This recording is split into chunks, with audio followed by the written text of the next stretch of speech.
What's up, everybody? This week I sit down and talk about a video game that spawned an entire franchise of one of the most recognizable games in the history of video gaming. We're talking about Fallout, a post-nuclear role-playing game. That and a whole lot more is to come on this week's episode of the 90s podcast. Welcome to the show.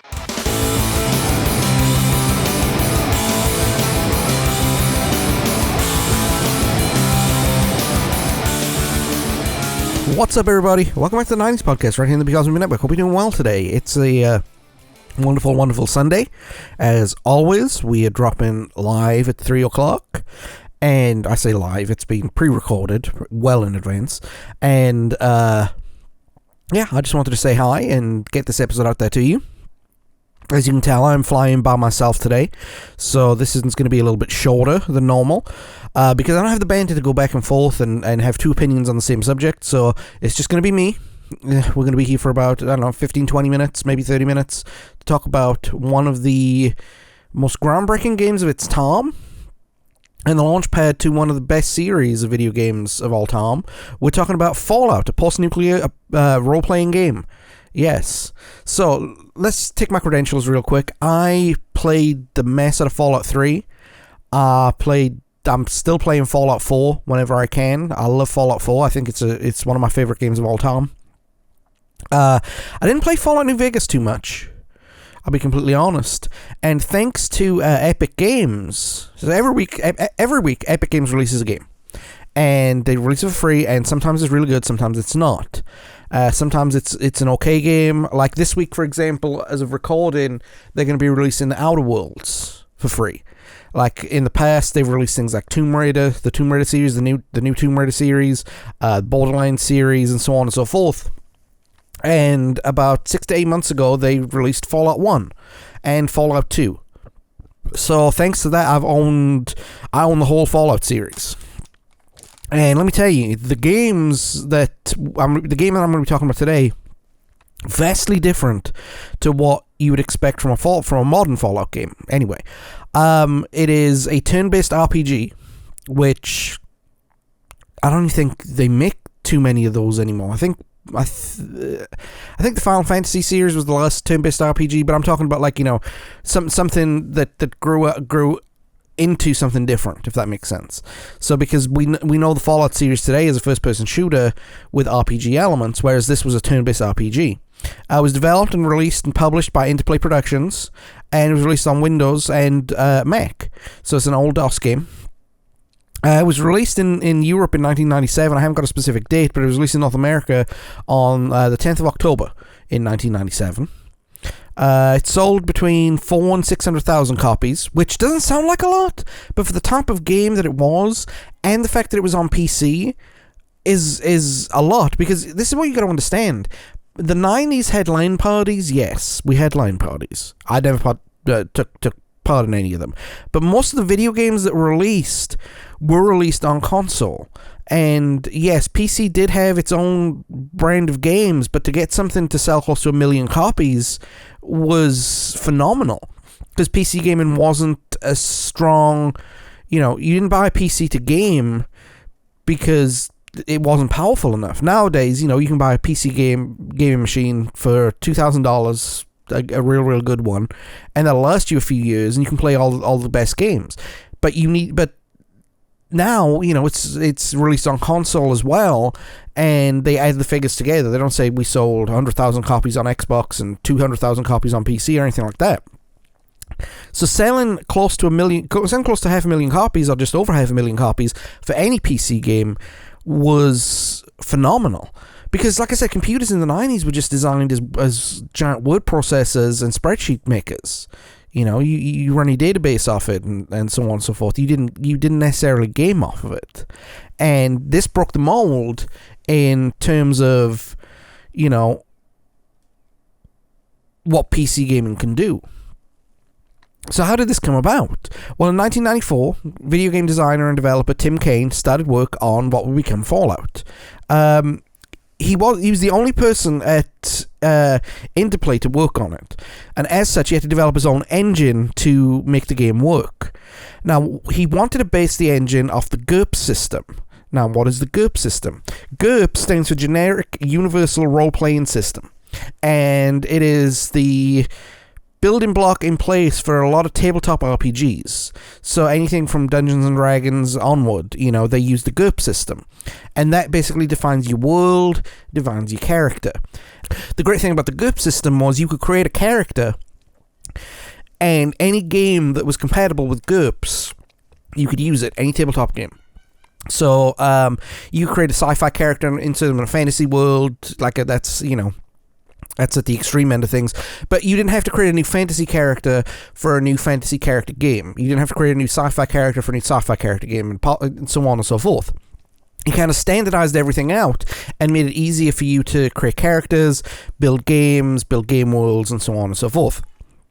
But the problem with GURPS is it's a licensed product, so you have to get a license for it to use it. Well, the people who licensed GURPS found out what Fallout was going to be, and they refused a license. So what happened is they created a brand new engine for this game and introduced what they called the special system, which I'll get to here in a few minutes. And that way they could build their characters and have a new game engine and, do everything that Fallout could do. As far as the game itself, there was a game called Wasteland that was created in 1988. And this is considered the spiritual successor to that game. I don't know too much about it. I didn't do as much research into Wasteland as I probably should, to give you a bit of a background on that. But it took its aesthetic from the Atomic Age, from 1950s Americana, and also kind of threw in a little bit of Mad Max and a series called A Boy and His Dog. Interplay itself didn't really have much for this project. They gave the project a little attention, even though the development hit $3 million. And after close to 4 years in development, it was released in 1997, around about the Christmas time. Now, like I said, because of its violence and because of its gore, it was designed for adults. And video games weren't necessarily designed for adults back then. There weren't many, high-rated video games for older people. Video games was still seen as a young person's endeavor. And as such, the games that were created for younger people. So, when this became a sleeper hit, selling close to 500,000 copies, like I mentioned, especially on a PC, it was a shock. This game was critically acclaimed, 8.7 out of 10, as well as developing a huge cult of fans. So picture this: you've got a genre that nobody in the United States really plays, a system that games very rarely sell well of, a game itself that had to develop its own brand of character creation, and took 4 years to develop. That's a huge amount of problems to get 500 to 600,000 copies sold worldwide. And to be critically acclaimed on top of that was practically unheard of at the time. Video games weren't I don't say they weren't good, because they were, but they were very, very, very rarely in 1994 plot-based, I mean, by the time it was released in 97, you had those games out there like Resident Evil and so on and so forth, but when the game was starting to be developed in 94, only Final Fantasy, I think, was doing those kind of big RPG element games. I think the Mario series cottoned on, and there were a couple of others whose names escape me right now, but yeah, it was a good start to the Fallout franchise. So let's talk about the game itself. Basically, the plot is that you live in Vault 13, and the water chip, a computer component responsible for the vault's water recycling and pumping machinery, stops working. With only 150 days till water reserves run dry, the Vault Overseer tasks the Vault Dweller with finding a replacement. The Vault Dweller must leave the safety of the vault and have to go to the surface, where he's met by monsters, creatures, humans, super mutants created using FEV, or Forced Evolutionary Virus. The Vault Dweller must destroy the FEV vats, the super mutants, and their master, plus get the repair chip to take back to the vault. Upon completing this task, the Vault Dweller is exiled to the wasteland by the Overseer, who believes that his tales of heroism and adventure may get other Vault Dwellers to abandon the vault as well. So, let's deal a little bit in Fallout lore for a minute. Why are you in a vault, for a start? Well, on October 23rd, 2077, at 8:46 a.m., the world fell to nuclear war. Now, in the Fallout universe, it was a war of resources. There's a divergence in the timeline after World War II. So things like the microchip and the semiconductor weren't invented. So they were still using vacuum tubes and so on and so forth like that. And a war of resources broke out between the United States and China. Now, simplistically, there were things that both sides did horribly, like the annexing of Canada by the United States, and then there was things like the Battle of Alaska, and, it's a whole lot of lore to go into, and I'm not going to go into too deep with this. But basically, on October 23rd, 2077, the world fell to nuclear war. Fallout 4 has a great opening when it talks about how 4 nuclear bombs exploded in Pennsylvania, New York, and then the Fallout 3 and 4's locations, Boston and Washington, D.C., respectively. This game, however, is not set on the East Coast. This game is set on the West Coast in the mountains of Southern California. So the nuclear war that destroyed the world lasted about 2 hours. It was a complete, total, worldwide dominating event between China and the US, and the whole world was nuked to oblivion. Okay? So, about 100 years later, we're in Southern California, and there's a vault constructed deep in the mountains because the threat of nuclear war was so big that the residents of the world were assigned a nuclear vault that they could survive in, basically. Not everybody could make it to the vaults in time because, the war was so quick. So that's where the player comes from. He comes from a vault. The player does see other locations, including the hub, Necropolis, and vaults 12, 13, and 15, respectively. Okay? So that's kind of the background of the game. You were a vault dweller. You send out into the wild to challenge monsters and beasts and humans, try and get a water chip to save your vault. And all this takes place about 100 years after a post-apocalyptic war known as the Great War. The game is played kind of on an isometric plane, so you don't necessarily have control, but you're in control of the character, if that makes sense. So there's a lot to go through. So you don't control it like a traditional mouse and keyboard or even a control pad game.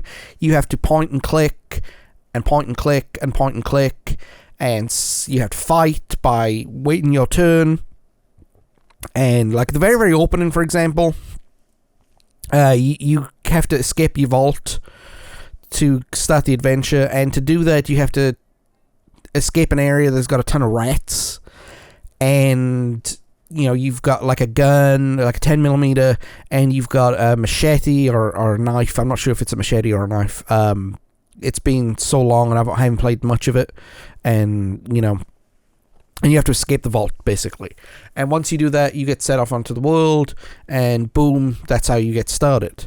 It's a traditional game in the sense that you have to level up, and to level up, you need to get XP.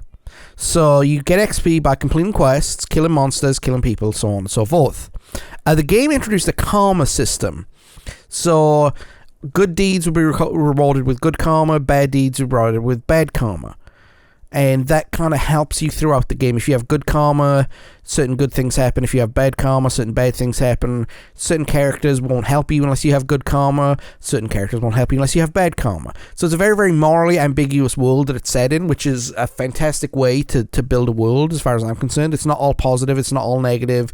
It's just like the real world. There are good people and there are bad people. Combat is turn-based and uses an action point system, AP. So you can attack with as many moves as you like, providing you have the AP to do it. So, you can't just spam attack after attack after attack. You have to strategize how you are going to attack. Bigger moves require more AP. Smaller moves require less AP, obviously. Different actions require a different amount of points, as I just mentioned, The quests usually feature multiple ways in how you can complete them, so it's not just cut and dry on one way of doing things. Different decisions can be done using different methods, too. So there's multiple different decisions you can make on a quest, But the way you complete it, you can either use diplomacy skills, stealth skills, or straight up murder skills. So, the way they made the game was very, very interesting. You can start with one of 4 characters to play this game. You start as Albert Cole, who's a charismatic lawyer type. He's designed basically not to use violence, but to talk your way out of any situations. He's a diplomatic character. Max Stone is strong but not very smart. So this is a guy who you use to fight your way out of situations. This is your murder guy. And then you have Natalia Natalia Dabrowski. She's a stealthy character. She's designed where stealth and shadow is her strength. And if none of these guys appeal to you, or you want to create a hybrid character, which you can do, there's a 4th called the Vault Dweller. And this is by default male, but you can make it female. And like all the other characters, you build a character before you begin your journey. So you decide how you are going to play the game before you actually play the game. Now let me put a pause button right there. I've always found that difficult. Like, okay, as far as... I'm a big Elder Scrolls fan. I've mentioned before how much I love Skyrim. I haven't mentioned my love of Oblivion too much on here, Elder Scrolls 4. I love the character. I love the story. I think that the game is very, very well built. And I think it's very, very, very well put together. However, I've always had trouble with games where you have to build your character at the very, very beginning. Because you have to, right there and then, settle on what you were going to do. And sometimes, you might want to change halfway through. Fallout 3 did this. Fallout New Vegas did this. One of the reasons why I loved Skyrim is it's completely open world. You can pick up a bow at level 1, and you can discard it by level 15 and take up a 2-handed weapon if you want to. Or you can do magic all you want to. There's the way they skilled the game. So with games like this, you have to build your character before you start the game. And that's something I've never been good at. I've never been able to build a character. I'm good at it now. I'm better at it now. And I use mods when I play Skyrim these days to build my character before I get started. But at the time, I was never very good at building these characters before I went ahead and started the game.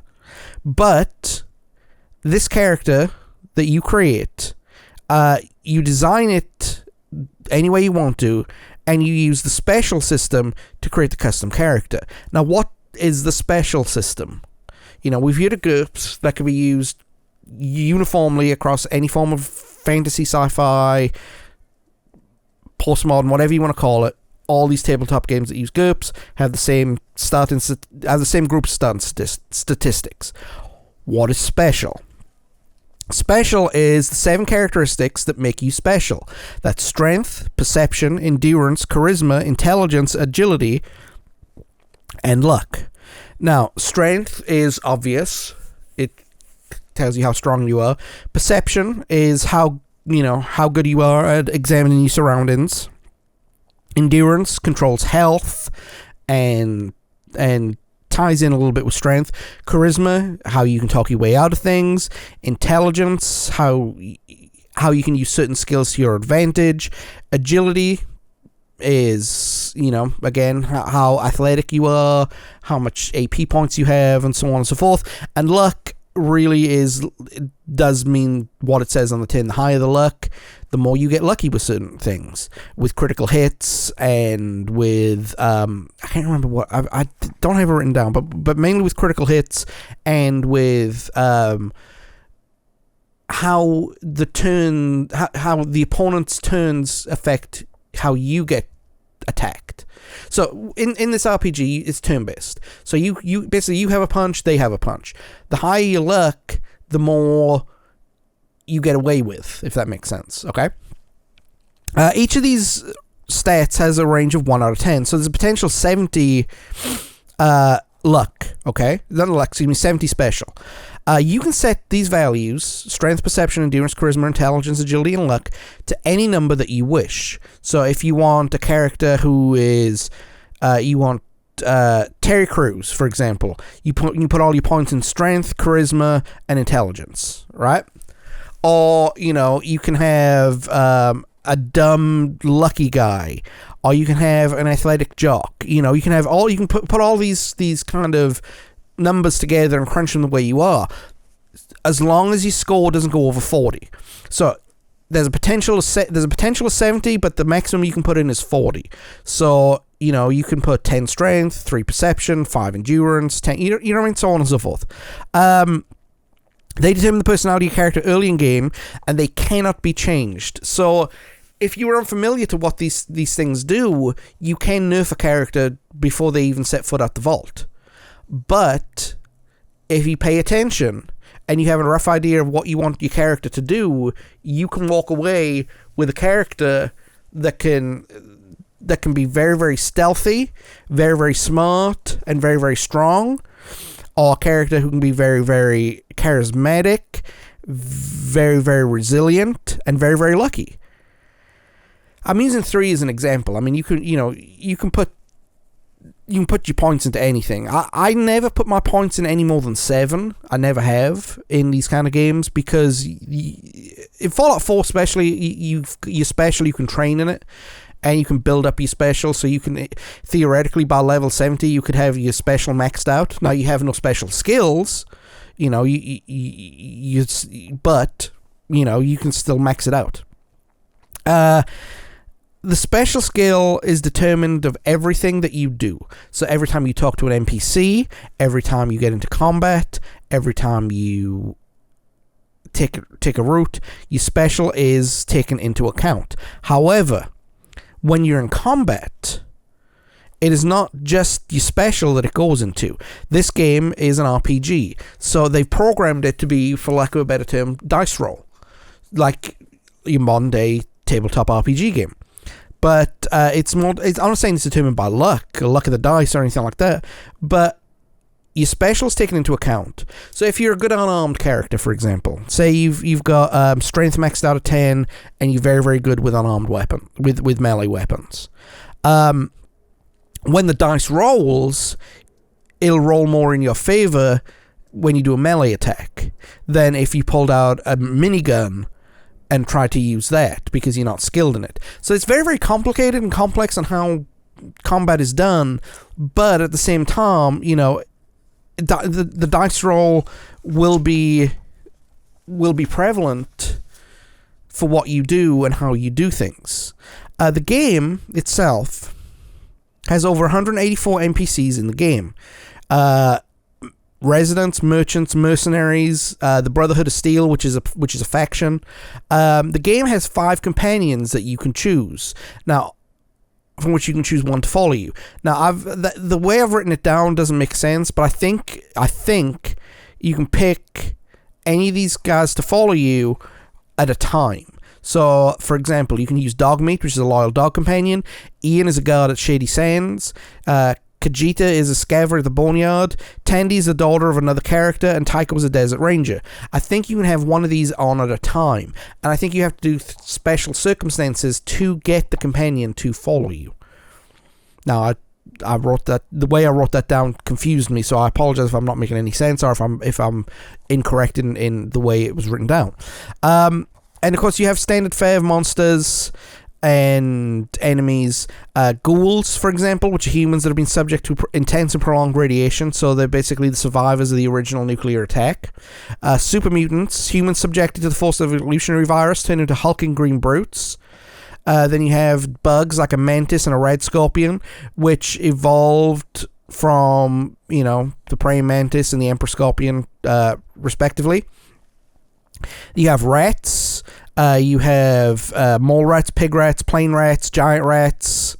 Plain rats are weaker, but the giant rats and mole rats and pig rats can cause problems to the player in large numbers. Okay. Then you have dogs, which are peaceful to the humans if they're peaceful, but you can also have wild dogs that hunt in packs and can be tricky to lower level players. So if you're level 1 and get attacked by 5 dogs, you've got to strategy your way out of that. There's a mutated chameleon called a Deathclaw. These creatures are forced to be reckoned with, an extremely deadly opponent. They have large teeth and large claws, and they feature in pretty much all the Fallout games going by. And then you have centaurs, which are a mix of mutated humans, dogs, and other animals that were used by the FEV, by the Master. Centaurs are humanoid-looking creatures that tough opponent in range and close-up. So they're very, very, very, very difficult opponent to you to deal with. But you encounter all of these on your travels. And also you can encounter humans, you encounter the Brotherhood of Steel. And, you don't just sit there and shoot and stab and attack your way through things. There are places to go, people to see. Like I said, there are 184 NPCs in the game that you can interact with. They will give you sub-points and plot points and sub-quests and so on and so forth. And it kind of fills the game out, more richly and more completed. You don't just have to go straight. I mean, there is a time limit. Or there was a time limit in certain editions of the game where you basically had the 150 days to get there and get back, and if you didn't get back after 150 days, spoiler alert, super mutants wiped out the vault before you got your water chip back. So it was a very, very neat thing. Brotherhood of Steel is involved in there. That's another faction that survived the whole series of games. I don't know too much about the Brotherhood in this instance of Fallout. I'll be completely honest. I didn't make notes on it. But it's not just a point. It's a point click game, but it's not a linear game. So that's one of the reasons why I like it. That's one of the reasons it's a good game. So let's talk about the difficulty of the game. The game has two modes of difficulty. One linked to gameplay and one linked to combat. Now, the gameplay is basically how you handle the story and the world building and so on and so forth. And that is set to easy, normal, and hard. Then you have combat difficulty. Combat difficulty has three settings itself, easy, normal, and hard, but they renamed these as wimpy, normal, and rough. So it's possible to do an easy story mode playthrough with really, really tough combat, or it's possible to do a real tough gameplay, game world built situation, but easy, weaselly combat. For me, when I've played this game, and I haven't played much of it, and we'll get into that here in a few minutes, but when I play this game, I usually go on normal on both of them. Because like I've said before, I play video games to have fun. And, sometimes people play video games for a challenge. I'm a 40-year-old dad who gets stressed out at work. I just want a little relaxation in my life. And when I want a challenge, I'll get it, but usually I'll play in the middle of the road. Except Skyrim. Skyrim, I cracked how to use legendary difficulty to your advantage and how to become super overpowered by level 30 and how to build your character behind the scenes. I want to hat tip to a YouTuber called Major Slack. He taught me everything I knew about how to do legendary on Skyrim. But when it comes to Fallout, when it comes to this, you can set it the way you want to. I know a lot of people went for rough combat and hard gameplay, and God bless them. For me, though, I would probably go for normal and normal. That makes me... That gives me the best chance of not throwing my mouse through the computer monitor. So the soundtrack of the game... The game intro was maybe by the Ink Spots, and the rest of the soundtrack is ambient sounds. So, it's composed by Mark Morgan, who composed music for Wasteland 2 and Planescape Torment. The actual soundtrack itself with the CD had 16 songs on it, and many were used in Fallout New Vegas and Fallout 2, because there was a Fallout 2 that was made not long after this. It basically built on the story that we already had. Fallout, however, was a real success for Interplay. I think it's Interplay. Yeah, Interplay. I have it written down. I just can't be bothered to go back to my paperwork. No. Fallout received critical acclaim with reviews in the 85% or higher range. The setting and the story were acclaimed. The style of combat and tactical nature of the game was also heavily praised, because you can't just go in guns blazing. You have to review your situation and figure out the best way out of it.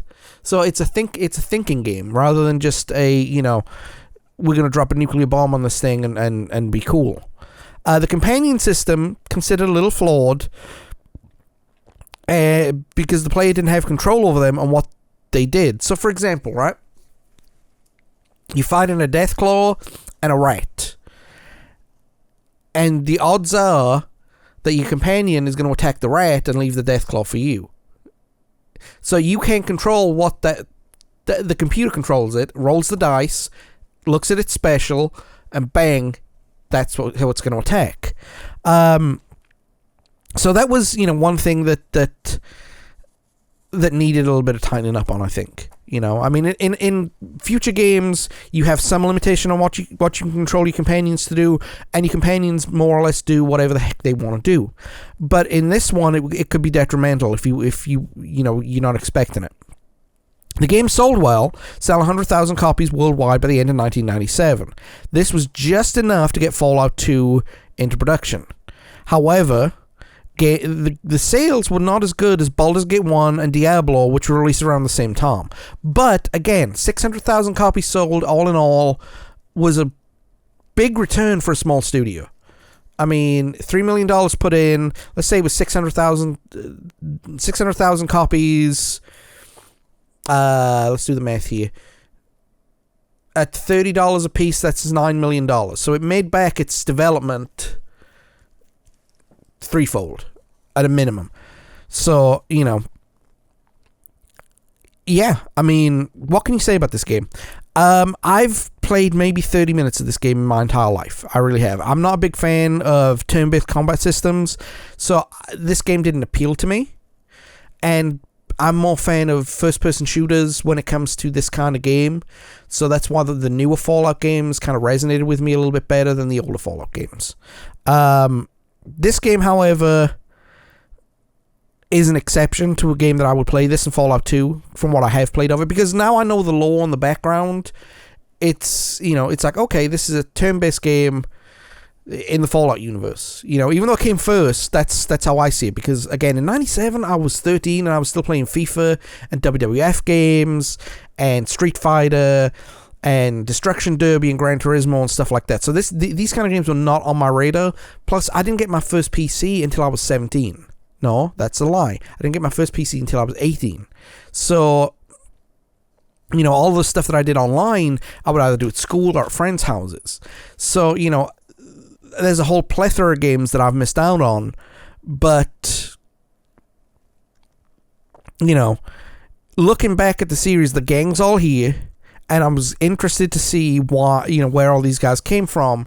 And what I mean by the gang's all here is all the monsters are here, the super mutants, the Brotherhood of Steel, the ghouls, Death Claws, the Vault Tech, all that stuff. And it's really good how Bethesda kept all the building blocks of the game in place and didn't try and rewrite everything. So there'd be 3 more games spawned in this style. By Interplay and later Black Isle. There would be Fallout 2, was released a year later in 1998, Brotherhood of Steel in 2004, and Fallout Tactics Brotherhood of Steel in 2002. The series would be sold to Bethesda Softworks, who released their own versions of the game based on the Fallout universe. So they built Fallout 3, Fallout 4, and Fallout 76. They also changed it from a turn-based RPG into a first-person shooter RPG. With the rights owned by Bethesda, Obsidian Entertainment will release Fallout New Vegas around about 2010, which built upon Fallout 3's style, but amongst the fans of the series, it's the more popular game. This game was directed by our good friend Tim Kaine, who developed the original Fallout series. So he kind of knew what the series needed, and while Fallout 3 is a great game, it is a little too serious. It does take itself very, very seriously. And the same thing with Fallout 4. I haven't played Fallout 76. I don't think I will. I'm not a fan of MMOs.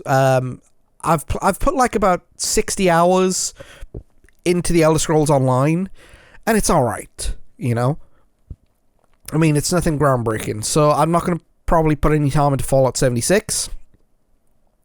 So the Fallout series has cooled off in popularity over the last 5 years. That's because Fallout 4 and Fallout 5, the time difference between them is going to be at least another 5 years before we see Fallout 5. That and Fallout 76 really, really bombed. Fallout fans did not want an MMO, and this was a released, rushed mess of a game that, just had creatures and super mutants and ghouls and bugs and didn't have any NPCs and was more of a survival game. There were clips going on online at the time at first release where somebody was putting 500 minigun bullets through an enemy that wasn't taking a lick of damage, even though it was hitting him. So Fallout 76 really, really bombed. Now, from what I understand, Fallout 76 is an absolutely great game that has been built up over the years with patches and patches and patches and patches and community ideas. But because of that, Fallout kind of dropped in popularity. Plus, you take into account that The Outer Worlds was released, and that is considered a spiritual successor to the Fallout series due to its style and its humor, who's directed by Tim Kaine. So Fallout kind of has taken a back seat. Outer Worlds is coming up. As of recording, Outer Worlds 1 has done extraordinarily well, and Outer Worlds 2 is in development, which is also directed by Tim Kaine. But as of recording, Fallout 5 is in the very, very, very preliminary stages of development. And that is because, as the time of recording, about 6 months ago, Starfield was released. And Bethesda spent 5 years working on it. I've not played it. It's a very, very Marmite game. People love it. People hate it. There's very few people in between.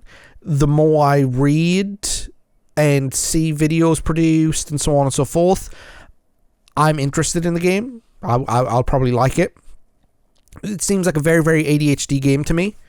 And what I mean by that is there's a lot to do and a lot to organize and stuff like that, and it's enough to keep you busy. It's just the worlds itself are apparently sparse, and there are a lot of features that people were expecting to be in the game that weren't in the game. Now, they might come in future updates and DLC and so on and so forth, but they should have been there on release. So a lot of people, Starfield, didn't like Starfield. It holds a 6 out of 10 on Steam. So, take that for what you will. I personally want to play it just to say I played it and see what all the fuss is about, one way or the other.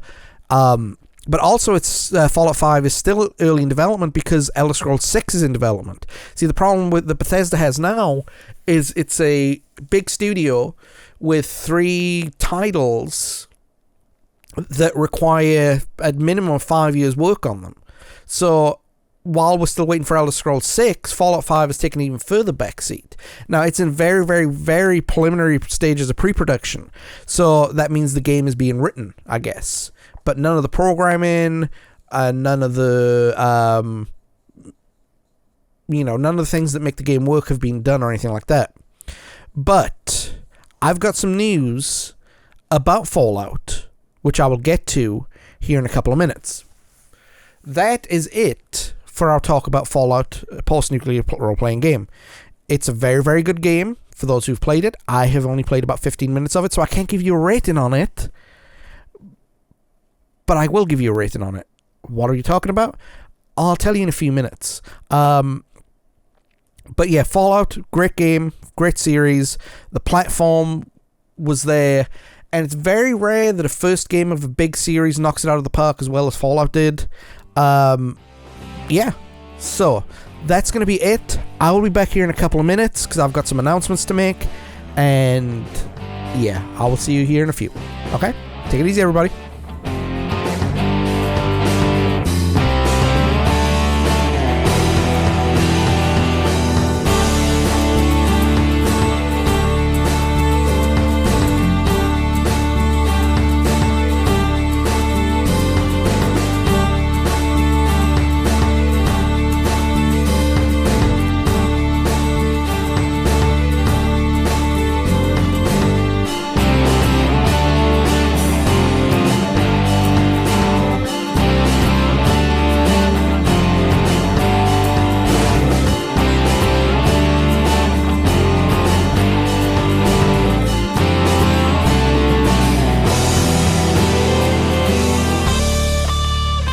Everybody, I'm back. So, why did I take a break a second ago? Well, I've got a couple of announcements that I've got to make, and I always like to do these in separate segments than the original big thing that we're talking about. So, first things first, next week, I'm going to be joined by Nian Fiedler. Nian is a podcast producer, and he is a massive, massive fan of the band U2. And we're going to go sit down, and we're going to talk about the 1991 U2 album, Achtung Baby. The album that almost broke them and brought them back to prominence. Okay? It's a real, real good album. If you've not listened to it and you're not a U2 fan, go listen to it. It does sound like modern day U2, but it was the start of modern day U2, and we'll go into in depth why that was more important at the time than maybe what it is now. Because again, it stopped the band from breaking up. Just imagine U2 broken up after that album. There'd been a lot of controversial stuff that didn't happen, and I'll say it, I'm not a big U2 fan, but there'd be a lot of good music left on the table. So, with that in mind, we go back to Pokemon Red. Now, let me give you a little background of the Pokemon Red Dog Eat My Homework series. That was originally started because my 90s gamer series of Pokemon Red was lost when my computer blew up last time. This computer I've got, this rig, is 8 years old, and it can't handle too many things on it. And when I was recording the original Pokemon Red series, because I wanted to do Pokemon Red different to Pokemon Blue, which I'm doing on the walkthrough on the streams. But yeah, my computer blew up and ate the footage, and not only ate the footage, ate the gameplay. When I booted up my computer after resetting everything, I didn't have a game anymore. So I decided to do streaming wise. And because of that, I pushed off my Dead Streamer series. I had a game in mind that I wanted to do for Dead Streamer, and I wasn't able to do it. So, good news, everybody. On June 2nd, I'm going to be playing a Dead Streamer once again. Now, I've got some unfinished business first, and then I've got some new business to take care of. So let's go to the unfinished business first. This isn't going to be a Dog Eat My Homework series. This is going to be a complete once-over 4-episode playthrough of Oddworld New and Tasty. Now, my history with New and Tasty on this channel is funny.